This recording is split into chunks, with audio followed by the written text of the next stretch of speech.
Mackey. Here. Commissioner Comenti. Here. Commissioner Baydun. Here. Vice Chair Kinlock. Present. Chair Anderson. Present. We have a quorum present. Thank you. Here's James. Next Next. item, item B, Chairman's remarks. I have no remarks at this time. Moving to item C, approval of. Move Octo- approval. Support. So it's been moved and supported. All those in favor? Aye. Aye. Anyone opposed? Seeing none, minutes have been approved. Moving to item D under new business, number one, an update from James Heath and Carter Fisher regarding the status of the criminal justice complex. Yes.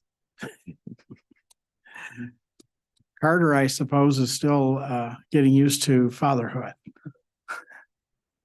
He is, and unfortunately, I'm getting used to life without Carter. But he is commissioner, and he's doing well. Mom and baby are doing well, and he will be returning at the end, right after the holiday. Yeah, and so I guess I can say now, I wasn't sure if we were going to make it without Carter, but it looks like we have. So, Congratulations too on your term on the bar, the Michigan bar. I don't know if anyone knew that I think it was out there that our own James Heath was chair. Is it chair? yeah, so I was president for the past year, and it was a great experience, and I'm very thankful to the county executive for allowing me to do it. And then other leaders in the county were very patient with me in doing it. You should know that I was only we believe the second full-time public servant to serve in that role. The first was our very own, and many of you know her still, Nancy Deal, Yeah. who was a former assistant prosecuting attorney. Mhm. And she ran the one of the criminal sexual violence unit for the prosecutor. She was an assistant prosecutor when I was a baby prosecutor. And so it was, Nancy who kind of showed me that you could be a public servant and do that. And so I tell people all over, there's something special about the water in Wayne County, because we have leaders who allow public servants to serve in positions like that, not just folks from white shoe law firms. No disrespect to the white shoe law firms that we employ sometimes, but so thank you, Commissioner, for mentioning it, and thank you, commissioners, for your support. And I encourage you to encourage the other lawyers on your staff and the like to get involved with outside bar activities. And I thank you in advance for your support of them. Yeah, So great. I trust you got to know Peter Cunningham pretty well. So Peter Cunningham and we got to know each other very, very well. This was his first full term as executive director, and he's done a wonderful, wonderful job. Some of you know him from the legislature. You'd be interested, I don't think he would mind me saying, he recently lost his mother. Oh, And so I did see that. our thoughts and prayers are with him, but Peter's done an excellent job. You should also know that your commission counsel was a member of the Board of Commissioners for several years as well. And so both the legislative and the executive side have a history in that regard. Peter was on our staff when I was in the House, and he's moved on. And I think probably before you got to the legislature, I'm pretty sure it was. I didn't hear his last name. Sorry about that. Yeah, Peter. Peter Cunningham. Yeah. And but anyway, let's get back to the business at hand, I guess. But again, I wanted to mention Thank you, sir. proud of you that you were able to do that. If you would, you do your presentation of the status. Sure. And so no real major updates since our meeting last month. What I'll say is that we've continued and intensified our transition activities with CGL and our end users. And that has been going well. We continue to work on amassing parking in the areas. We are starting work on one of the lots that you all approved the purchase for. And so the striping that can be done over the holiday season or over the winter break is going to be beginning, and with anticipation of all that being ready when it's time to move in. On kind of the business side of things, you will recall that the last time we met, we were sending a proposal to ROC for how we would achieve substantial completion and turnover.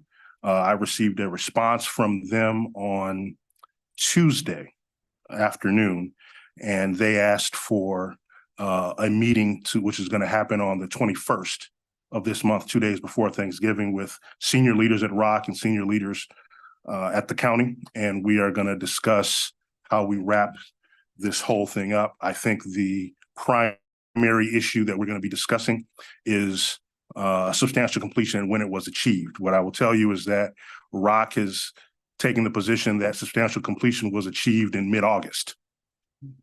And that our position is that it is yet to be achieved, but there is a path to do that could happen if we reach an agreement in a matter of, frankly, days and the like.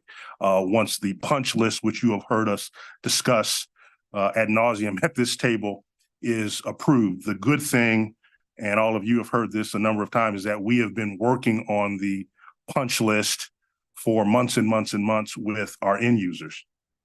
And so that is ready to be turned over to ROC in terms of a formal punch list. And that is one of the main prerequisites for the achievement of substantial completion. So I'm going to hear from ROC's Chief of Development and hear out their arguments as to why no, county, we achieved substantial completion 3 months ago, when what I will tell you and what you are able to know is that there's been a substantial amount of work done over the past 3 months. And so that is really what is between us right now. And I hope to have a fruitful conversation and an outcome with them on the 21st. If for some reason we can't reach agreement about when substantial completion was achieved, that is something that, as we've talked, Commissioner Marecki, about, that is something that would be the subject of arbitration. But we are not at that point, and we're going to hear them out.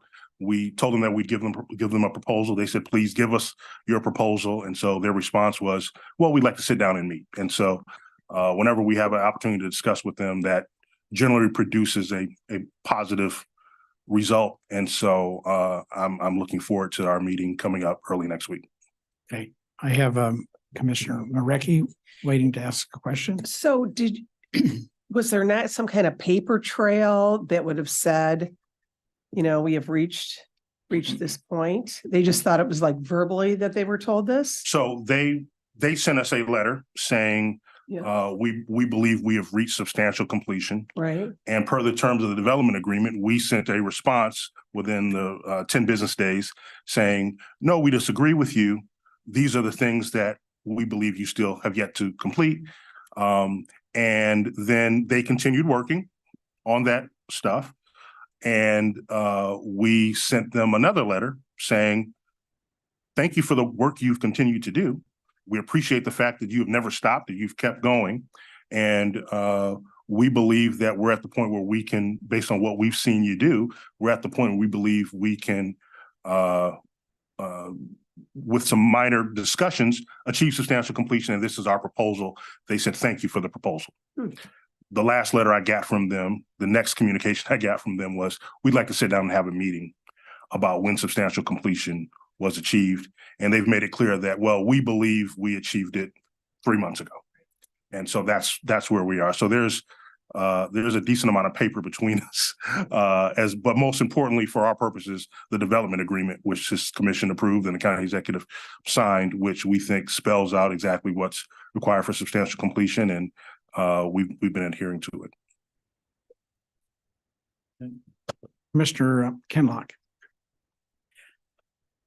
From their perspective, that substantial completion was accomplished in August, that would mean that it would reduce our time in being able to relocate into this CJC by how many months?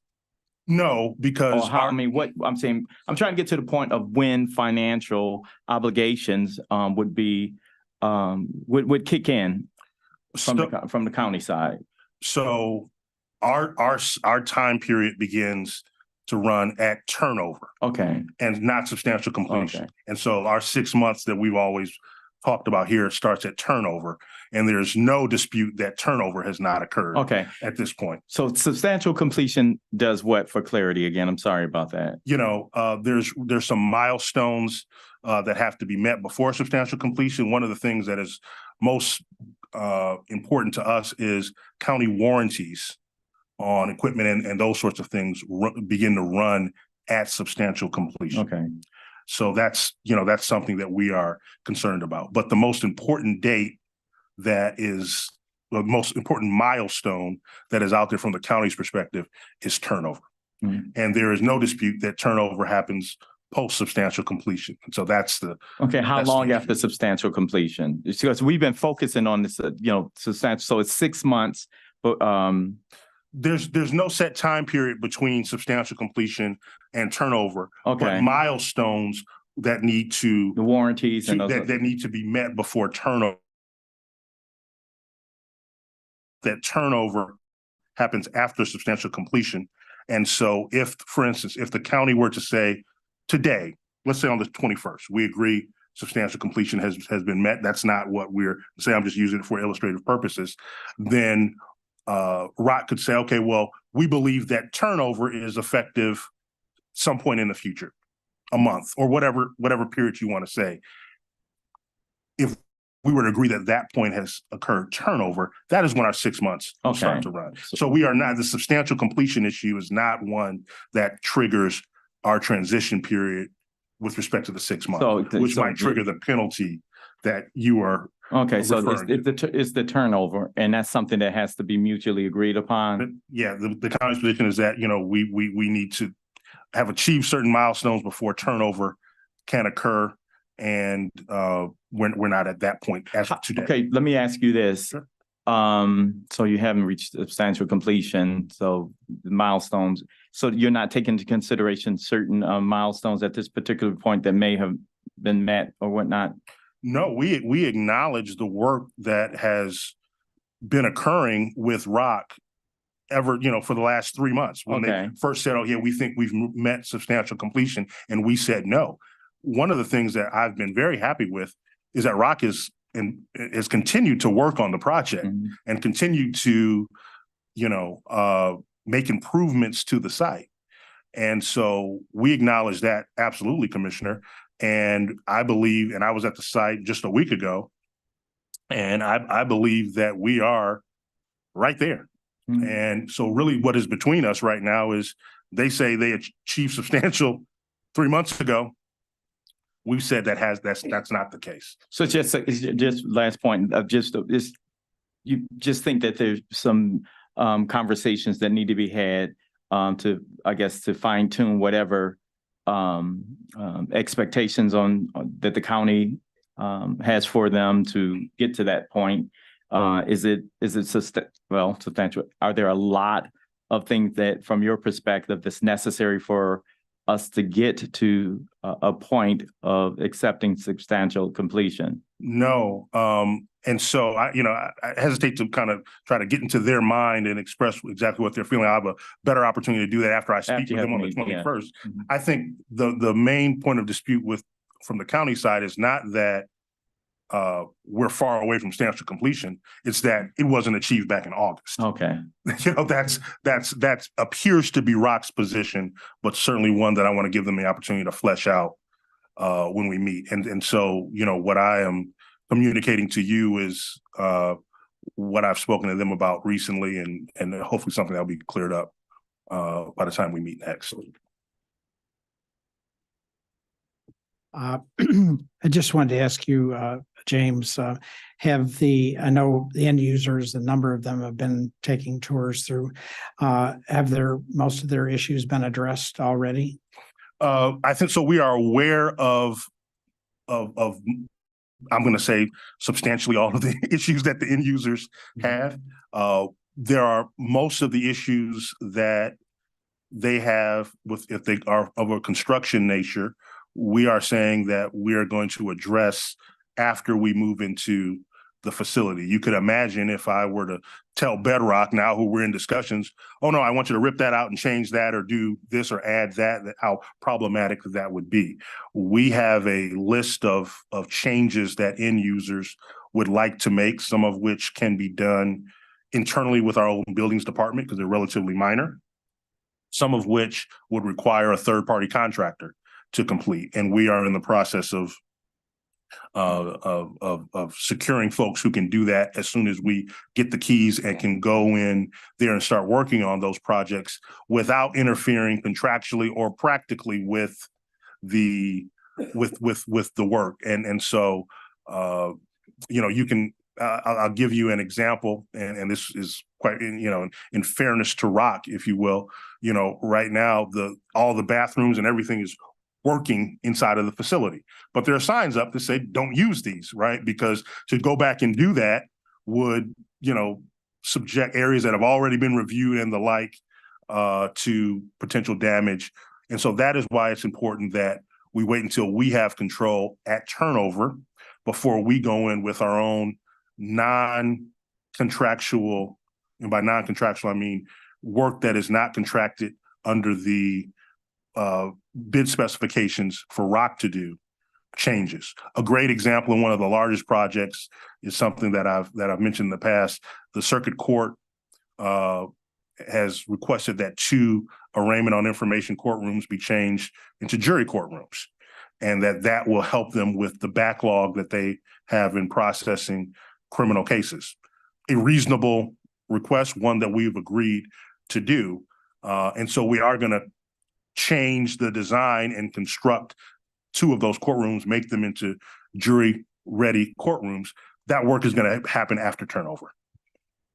And so that is kind of where we are. The stuff that we can do in terms of getting estimates and the like about what that's going to cost, we are doing those things, but we don't want to disturb the pristine nature of the construction that is there. And then every end user has some changes that they think would benefit the project, and we are open to those things. We're just kind of placing a pause, until we are into the facility with respect to turnover, not necessarily completely occupying it.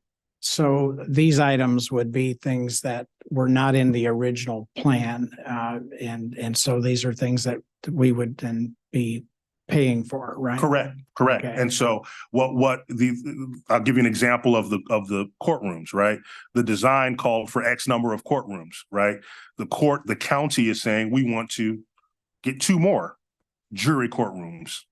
And so not a whole new courtroom, but jury seats, and they'll be equipped with the sort of communication and video that the other courtrooms generally have. That's not part of the original design.